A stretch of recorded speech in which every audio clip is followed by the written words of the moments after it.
Amén y amén. Denle un aplauso al Señor, por favor. Amén. Amén. El tema que quiero compartir con ustedes hoy se llama No deis lugar al diablo. ¿Cómo se llama el tema? No deis lugar al diablo. Pastor, pero ¿para qué habla del diablo en la iglesia? ¿Para qué habla de esa persona tan desagradable?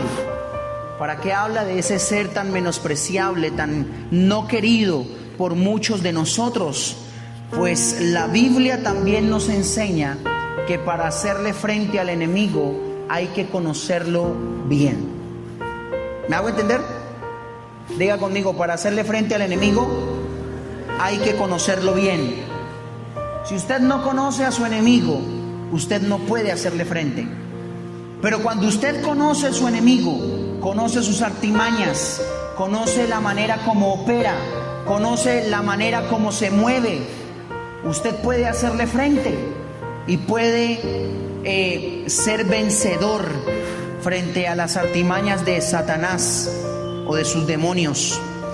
El apóstol Pablo dice en la carta de Efesios capítulo 4 verso 27, hablando de una manera muy interesante, un pasaje que no es tan largo, es un versículo muy corto, pero que es muy diciente. Efesios 4:27 nos dice de la siguiente manera, prestemos atención por favor a la pantalla para que de esa manera podamos leer todos juntos. Efesios 4 verso 27.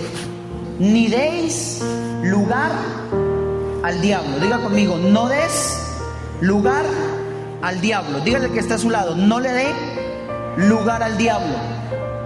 Una vez más, diga conmigo, no des lugar al diablo. Dios, a través del apóstol Pablo, le da una orden a la iglesia de Jesucristo. Y esa orden es, no le demos lugar al diablo.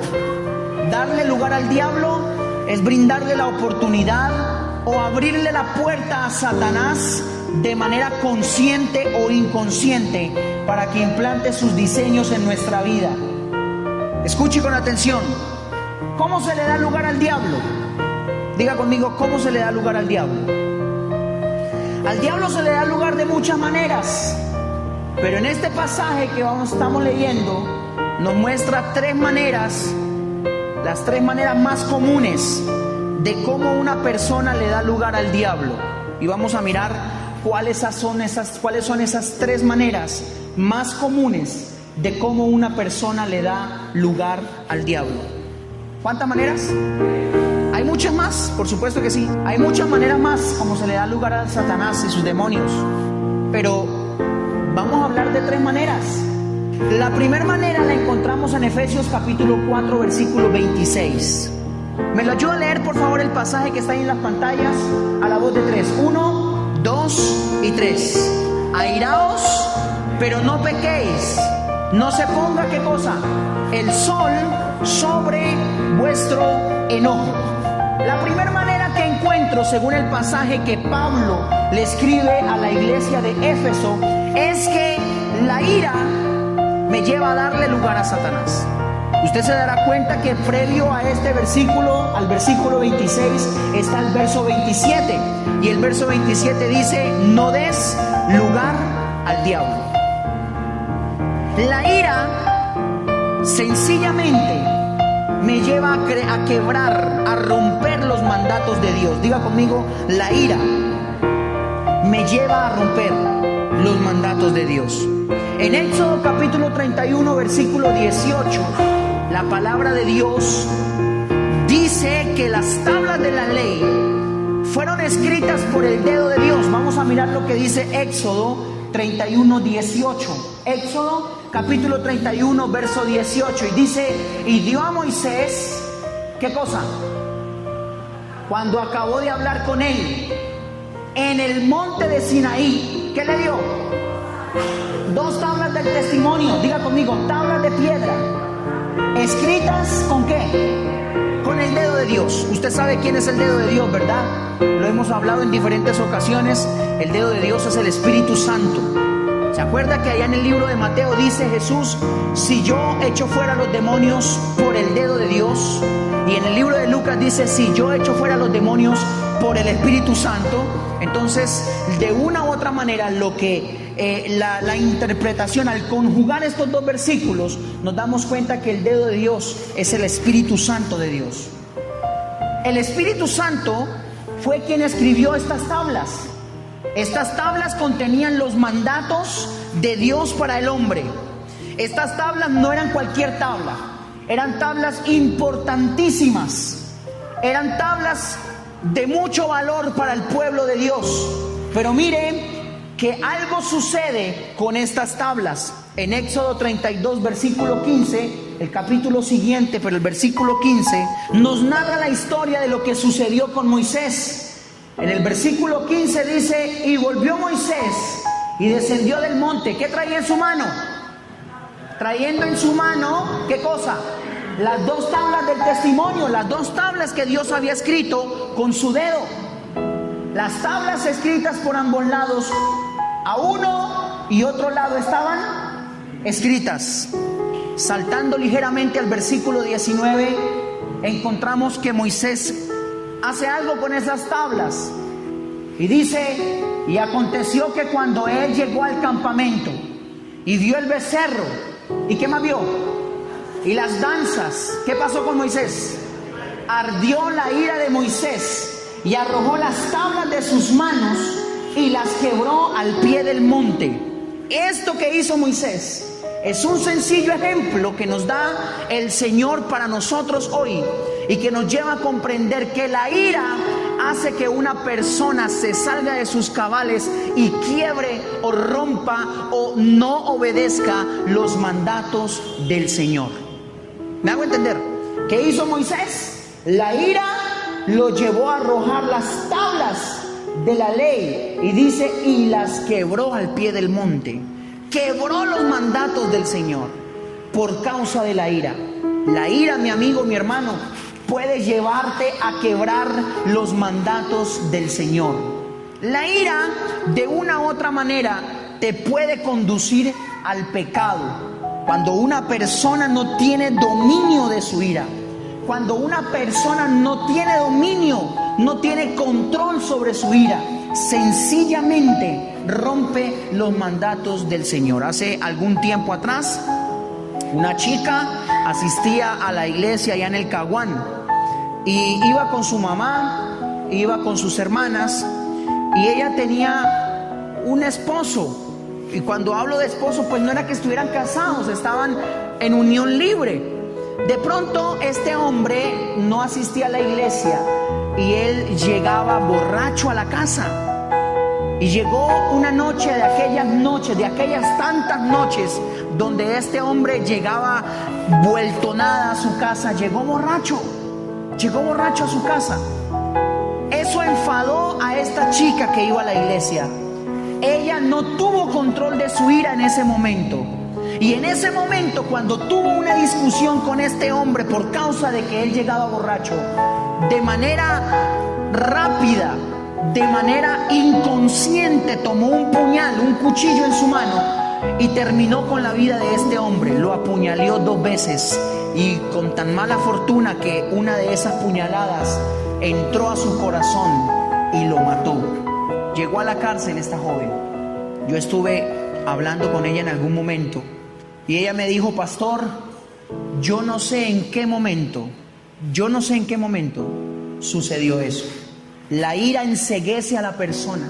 La ira hace que una persona en un momento acabe con la vida de otra. Por ira, esposos han matado a sus esposas y han dejado a unos hijos sin una mamá.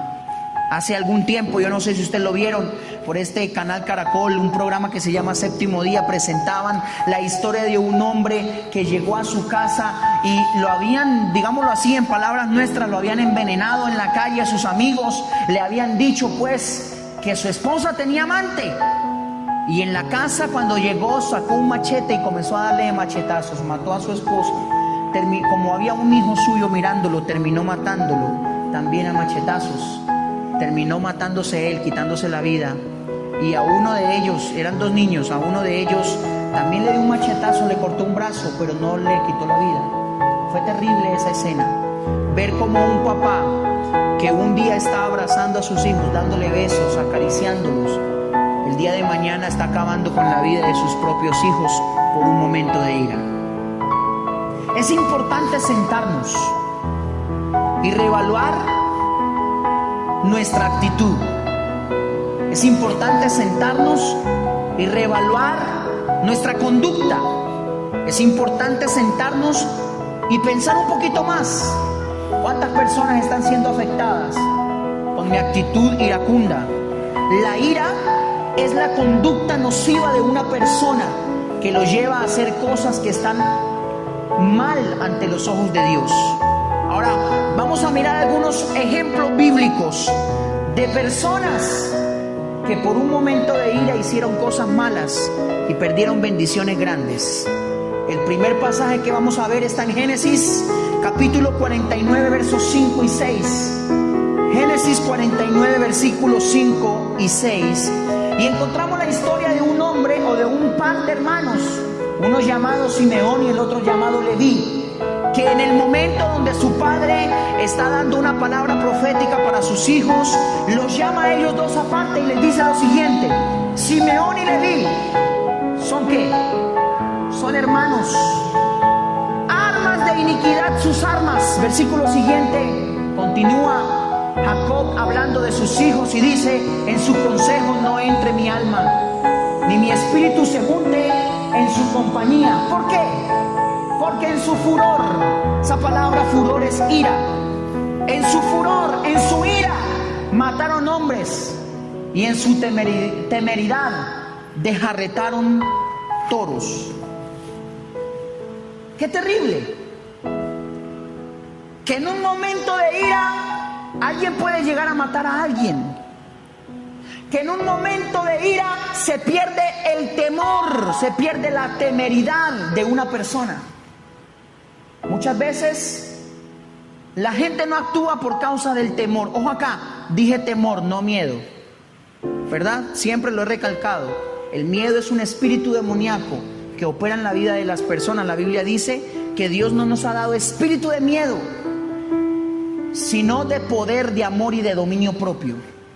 Pero aquí encontramos que ellos perdieron el temor, que es diferente. Su temeridad la perdieron, y por causa de esa falta de temeridad cometieron locuras. Dice aquí, desjarretaron toros, pero lo podemos interpretar desde un ángulo bíblico como que hicieron locuras terribles. ¿Y cuántas locuras no hace alguna persona por causa de ira?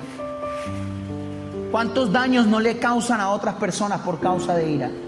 La ira no es un tema para tratar con delicadeza. La ira es una conducta que debe ser corregida en el corazón, en las emociones, en el interior del ser humano. Si tú no corriges la ira con prontitud, muy seguramente, mi amigo, mi hermano que estás aquí presente en esta mañana, vas a cometer un error por causa de la ira. Hay gente que hoy en día se mofa y saca pecho de su carácter y dice: es que yo tengo un genio picho, yo tengo un genio dañado, es que así soy yo, así me hizo Dios, así me creó. Pero Dios no quiere que tú tengas un carácter feo. Dios no quiere que tengas un carácter de esa manera. Por eso la Biblia nos habla que tenemos día tras día que parecernos y adoptar en nuestro corazón y en nuestro interior el carácter del Espíritu Santo. Y el carácter del Espíritu Santo se ve reflejado en Gálatas capítulo 5 versículo 20 en adelante, donde dice: el fruto del Espíritu es amor, paz, gozo, benignidad, bondad, fe, mansedumbre, cordura, templanza. Esos son el carácter, el fruto del Espíritu Santo que de una u otra manera usted y yo debemos adoptar. La ira es una conducta nociva. Cuando hablo de nociva, hablo de una conducta mala para la persona. Pero no solamente encontramos este pasaje. acerca de Simeón y Leví. También encontramos a un hombre llamado Uzías en el segundo libro de Crónica, capítulo 26, versículo 16. Encontramos a este hombre llamado Uzías, un hombre importante, pero que se llenó de ira contra los sacerdotes de Dios en ese momento. Dice el pasaje: más cuando ya era fuerte, su corazón ¿qué? Se enalteció. ¿Para qué? Para su ruina. Eso habla del orgullo. El corazón de una persona, cuando se enaltece, habla de un corazón orgulloso. Pero no tenemos que adivinar para decir claramente lo que la palabra nos dice: que cuando una persona se llena de orgullo, está preparando su propia ruina. Y dice: porque se rebeló contra Jehová su Dios, entrando en el templo de Jehová para quemar incienso en el altar del incienso. Yo quiero explicar algo importante. A este hombre que estamos viendo aquí, llamado Uzías, está haciendo algo que no tendría que hacer. Está pasando por encima de las funciones que tenía que cumplir. Esa no era su función. La función de Uzías no era quemar incienso en el lugar donde se quemaban incienso, en el altar. Esa era función de los sacerdotes.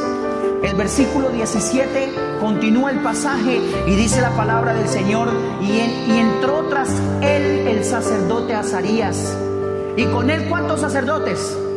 80 sacerdotes de Jehová, varones valientes. Verso siguiente, verso 18. Y se pusieron contra el rey Uzías y le dijeron: no te corresponde a ti, oh Uzías, el quemar incienso a Jehová, sino a los sacerdotes hijos de Aarón, que son consagrados para quemarlo.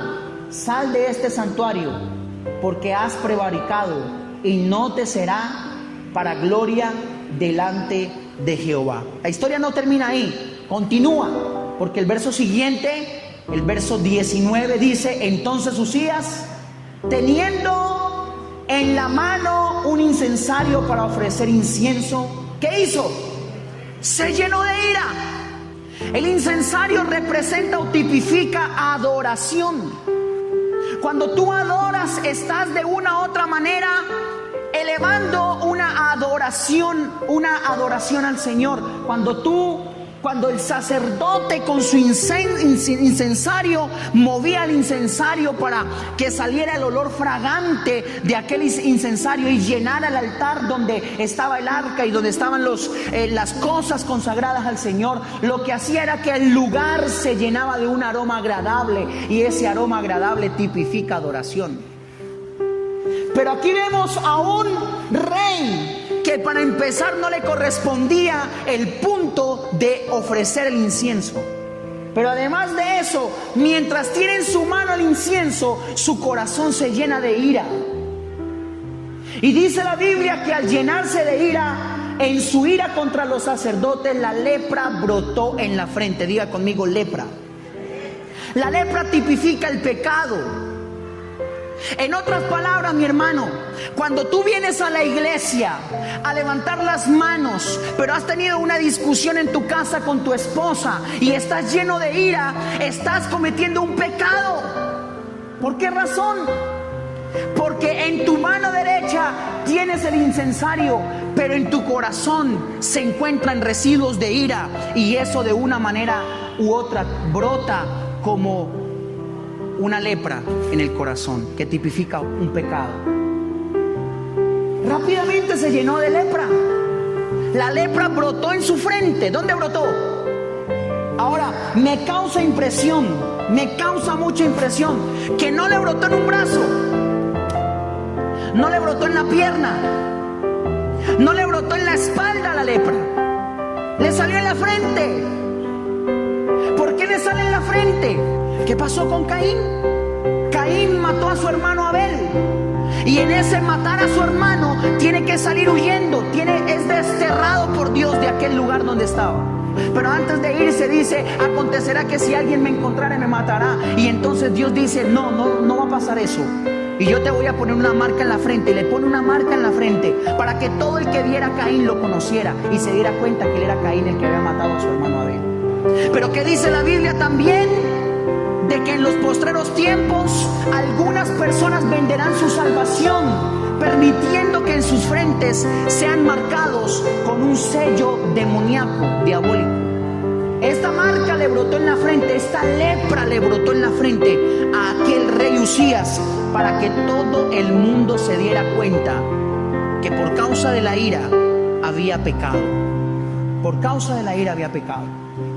Hay gente que se caracteriza por su mal carácter, válgame la redundancia, por su ira. Hay gente que si usted llega a un barrio y pregunta, ¿usted sabe dónde vive fulanito de tal? Ah, el malgeniado, sí, ese vive por allá a la vueltica.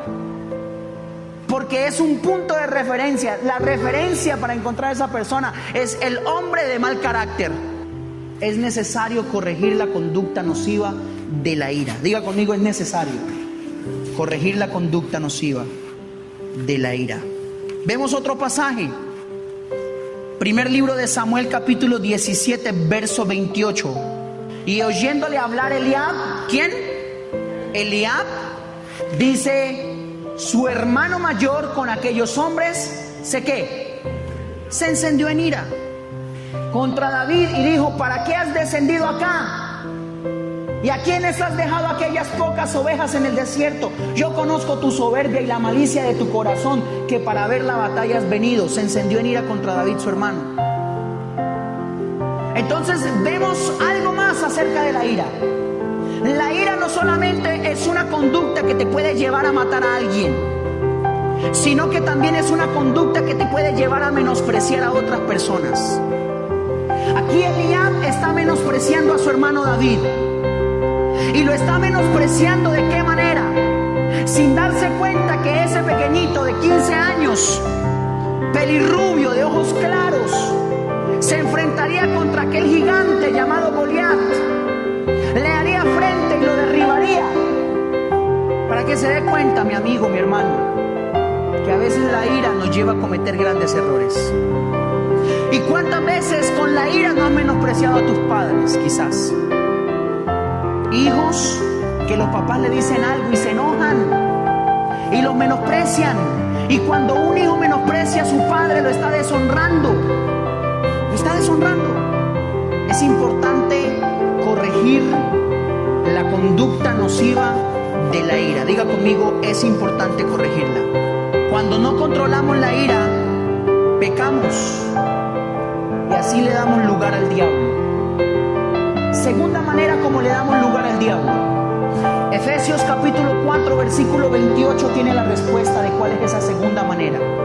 Efesios 4, 28 dice: el que hurtaba, no hurte más, sino trabaje haciendo con sus manos lo que es bueno, para que tenga que compartir con el que padece necesidad. Algunas personas dicen: pero yo no robo, pastor. Jamás le he quitado 100 pesos a alguien. Y es que hurtar no es solamente robar dinero. Tú no necesitas robarle 1 millón de pesos a alguien para que te consideres un ladrón. Tampoco necesitas robarle 100 pesos a alguien para que te consideres un ladrón. Basta con hablar mal de aquella persona y le estás robando la fama y la dignidad. Esa es una manera de robar. Pero también abarcábamos muchas cosas.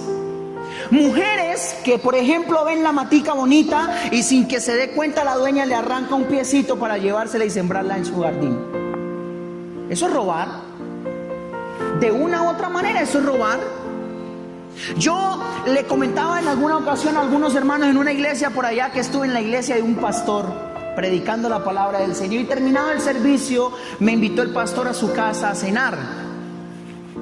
Y nos sentamos a la mesa y de pronto la pastora salió. Y yo no digo esto por criticar o por chismosear o por hablar mal del pastor.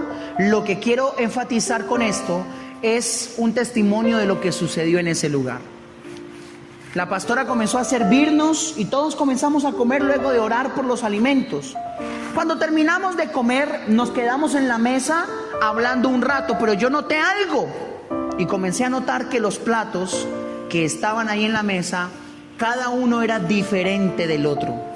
Entonces este plato tenía unas flores distintas al de allá. El de allá era cuadrado. y el de allá tenía una decoración diferente, y el de allá era de otra vajilla y tenía una decoración diferente, y el de allá era de otra vajilla y tenía una decoración diferente, y el de acá era de otra vajilla y tenía una decoración distinta. Entonces yo me puse a mirar y me pareció curioso, y me puse a reírme dentro de mí. Yo dije, hay gente, yo pensé en mi mente, dije, hay gente loca, compra un plato de uno, un plato de otro, un plato de otro, un plato de otro, para tener diferentes platos en la casa. Y en ese momento me habla el Espíritu Santo y me dice, llame a la pastora y dígale que esos platos no son de ella. Hermanos de la iglesia que han llevado comida para darle un bocadito, un presente de amor a los pastores, le llevaron el plato de comida y el plato se quedó con todo. ¿Y cuántas veces tenemos en nuestra casa una vajilla que no es nuestra? La tapa de una olla que no es nuestra. Una sartén que no es nuestra. ¿Cuántas veces nos ha pasado eso? Es importante que comiences a revisar qué hay en tu casa que no es tuyo y comiences a devolverlo. Herramientas, un atornillador, un martillo, un serrucho que no es tuyo, devuélvelo. ¿Para qué te quedas con algo que no es tuyo? Cuando haces eso de una u otra manera, estás robando. Pastor, no, eso no es robar. Lo que pasa es que a mí se me olvidó. Hace 6 meses, pero se me olvidó. O sea, hace 6 meses te llevaron esa comida, ese gesto de amor, y el plato se quedó con todo. Entonces yo llamé a la pastora y le dije, pastora, mire, me pasa esto, esto y esto y esto. ¿Cuántas cosas hay en tu casa que no son tuyas? Devuélvelas. Devuélvelas. Con prontitud, devuélvelas. Devuélvelas. Porque la palabra, el mandato es el que hurtaba. La palabra hurtar es robar. El que hurtaba, no hurte más. Si no trabaje haciendo con sus manos lo que es bueno para que tenga que compartir con el que padece necesidad. Sencillamente trabajo. Entonces llamé a la pastora y en ese momento el Espíritu Santo comienza a darme palabra de ciencia, porque ni la pastora se acordaba qué plato era de quién. Y entonces el Espíritu Santo comienza a decirme, ese plato es de la señora fulana de tal, ese plato que está allá es de la señora fulana de tal, ese plato es del hermano tal, ese plato es del hermano tal. Y entonces la pastora comenzó a tomar nota de quién era cada plato para ir a entregarlo. Se había tan acostumbrado a lo que tenía que no era de ella, que ya ni sabía de quién era. Y a veces tenemos cosas en nuestra casa que decimos, oiga, ¿y esto de quién será? Bueno, bendito sea el Señor nos bendijo con un martillo nuevo. Oiga, ¿y este atornillador de quién será? Bueno, gloria al Señor, tenemos un atornillador nuevo. Date a la tarea de investigar de quién es. Date a la tarea de entregar lo que no es tuyo. Y vamos a mirar otro pasaje. Génesis 31:26 dice, y dijo Labán a Jacob, ¿qué has hecho que me engañaste y has traído a mis hijas como prisioneras de guerra? Verso siguiente. El verso siguiente dice,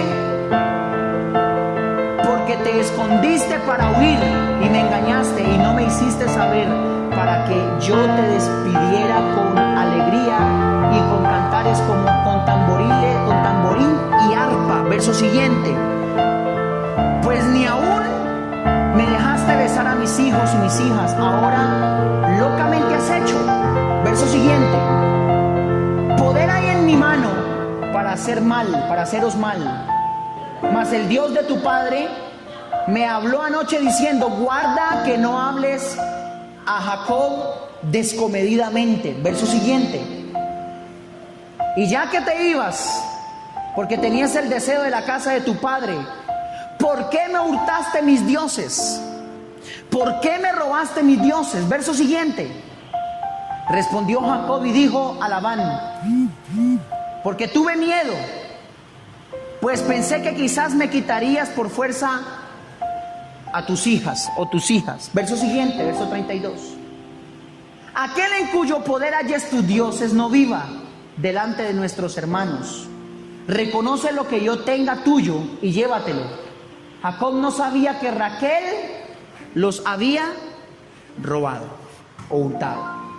Entonces nos damos cuenta cómo una persona hurtó, robó, y por causa del robar por poco muere. ¿Cuánta gente no ha muerto por causa del robo?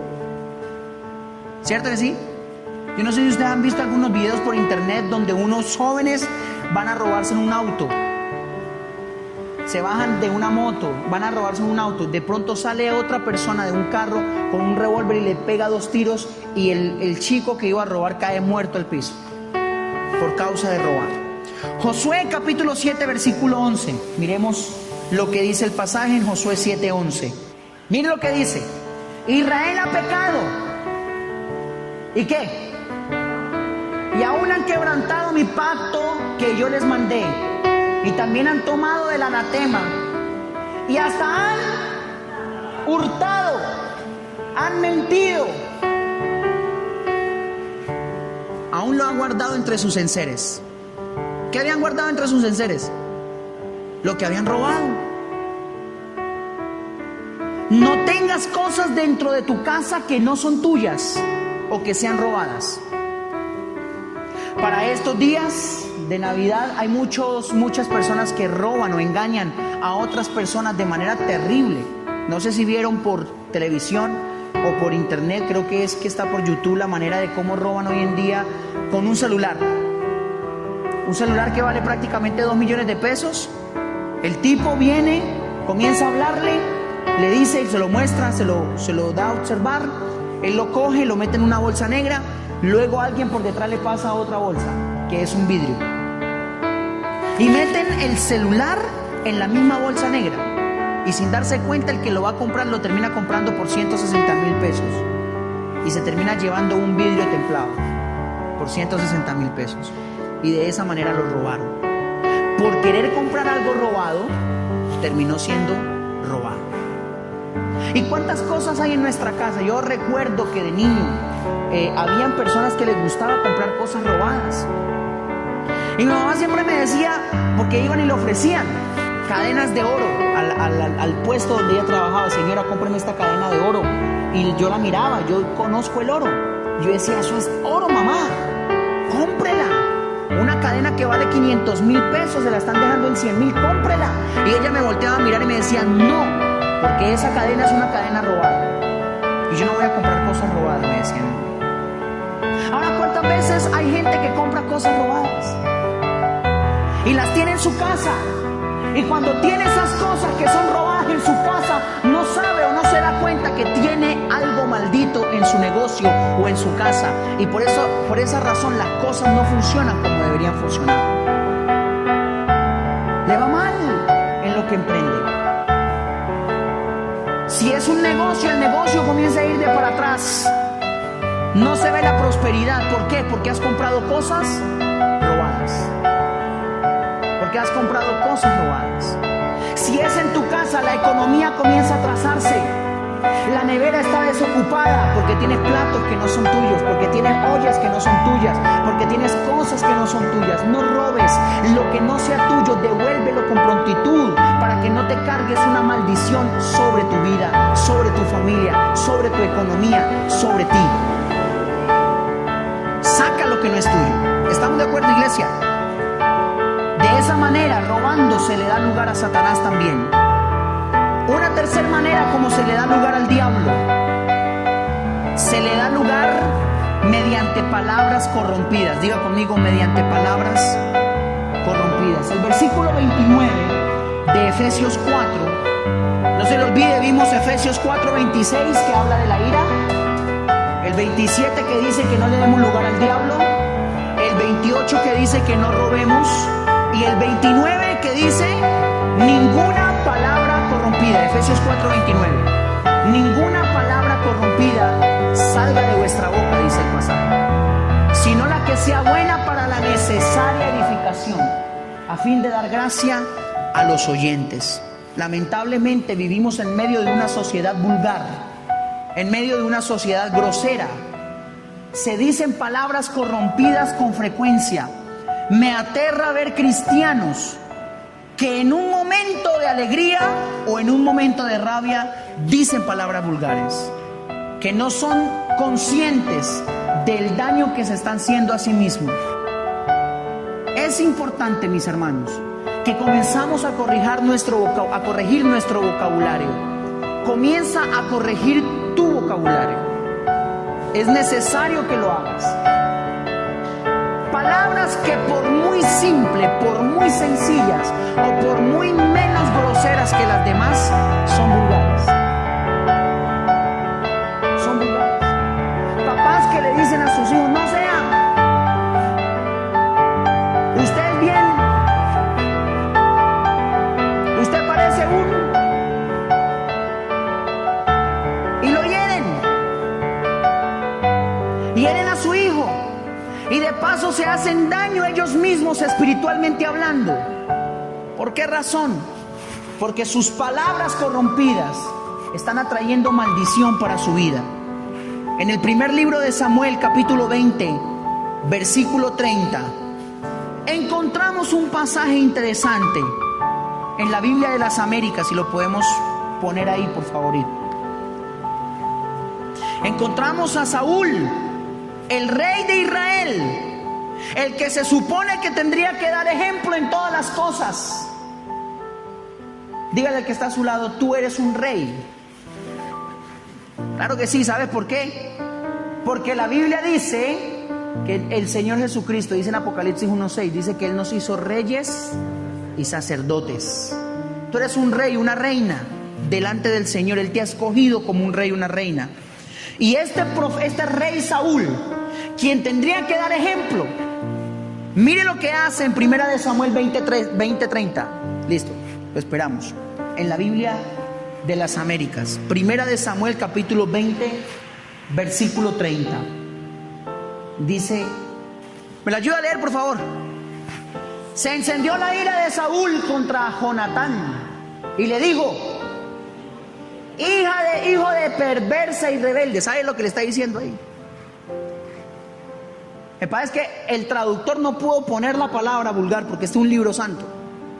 Pero lo que le está haciendo o diciendo Saúl a Jonatán, su hijo, es un insulto, una vulgaridad, una palabra grosera, soez. Y le dice: hijo de perversa y rebelde, ¿acaso no sé yo que prefieres al hijo de Isaí para tu propia vergüenza y para vergüenza o la desnudez de tu madre? Ahora, un padre hablando de la desnudez de su esposa, de la desnudez de la madre de su hijo, eso es un insulto. Obviamente usted no va a encontrar aquí en la Biblia una palabra vulgar, porque es un libro santo. Pero ¿con qué palabra se habrá referido Saúl a Jonatán en ese momento? Deja mucho que pensar. Literalmente fue un insulto el que usó Saúl contra Jonatán para ofenderlo en ese momento. ¿Y cuántas veces nosotros vamos en el carro y se nos atraviesa alguien y bajamos el vidrio y le decimos hasta de qué se va a morir al que se atravesó? Porque no tenemos control de nuestro lenguaje. Ten cuidado con tus palabras. Ten cuidado con lo que hablas. ¿No te das cuenta que esas palabras groseras, vulgares, corrompidas que dices con frecuencia se te están convirtiendo en un bulto muy pesado que estás cargando y que cargarás durante el resto de tu vida si no te arrepientes? ¿No te das cuenta que con esas palabras corrompidas ofendes a Dios? Tú no puedes ser un cristiano si tú eres una persona grosera que echa chiste de doble sentido y me dices que eres cristiano. Yo no te creo. Porque no puedes ser un cristiano que debería brotar de sus labios agua dulce, pero está brotando agua salada. No puedes ser un cristiano así. Es tiempo de comenzar a corregirnos. Estamos en un tiempo de transición. Este próximo año viene cargado de muchas bendiciones, estoy seguro que sí, para muchos de nosotros. Pero no puedes seguir en el mismo conformismo que has vivido hasta ahora. No puedes seguir viviendo de la misma manera que has vivido hasta ahora. tienes que comenzar a generar cambios para tu propio bien. Comienza a minimizar tus palabras. La Biblia dice que aún el necio cuando calla es considerado como sabio. Entonces es tiempo de comenzar a corregir nuestro vocabulario. No te contamines. ¿Cómo vas a decir el día de mañana: en el nombre de Jesús, demonio inmundo, te echo fuera? El demonio se te va a reír en la cara porque sabe que eres de los que echa chistes de doble sentido, porque sabe que eres de los que insulta por la ventana del carro cuando bajas el vidrio. ¿Cómo vas a hacer un eco en el mundo espiritual? Hacer un puño fuerte contra las tinieblas, contra el reino de las tinieblas, si eres una persona vulgar de palabras. ¿Cómo quieres que Dios escuche tus oraciones si eres una persona con labios corrompidos? ¿Cómo quieres recibir bendiciones si tu vocabulario está siendo un tropiezo para el desarrollo de tu vida espiritual? Ten cuidado con lo que hablas. Denle un aplauso al Señor.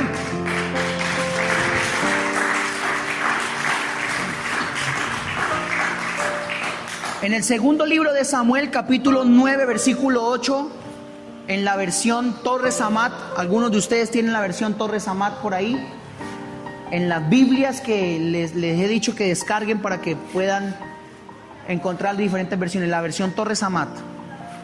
La aplicación se llama la Santa Biblia. Yo la envié a los grupos, al grupo de pastores la envié en algún momento. ¿No? ¿No la descargaste? La versión Torres Amat.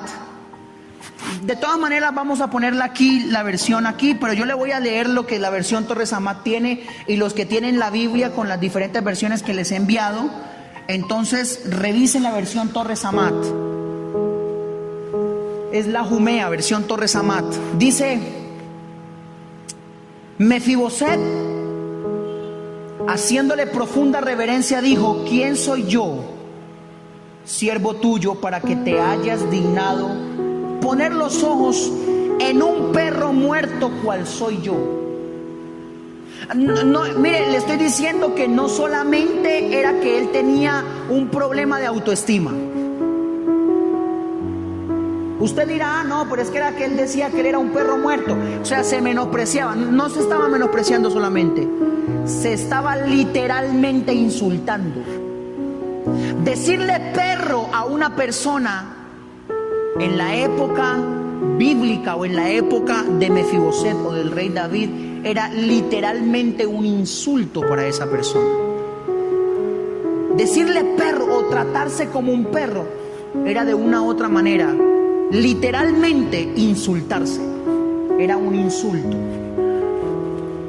Tristemente, hoy en día algunas personas, inclusive cristianas, personas cristianas, ven que hay personas, por ejemplo, una vecina que tiene 1 y 2 y 3 novios, y la llaman de manera despectiva, con palabras soeces. A mí me parece muy vulgar que alguien use o hacia otra persona una palabra como la que se usa hoy en día.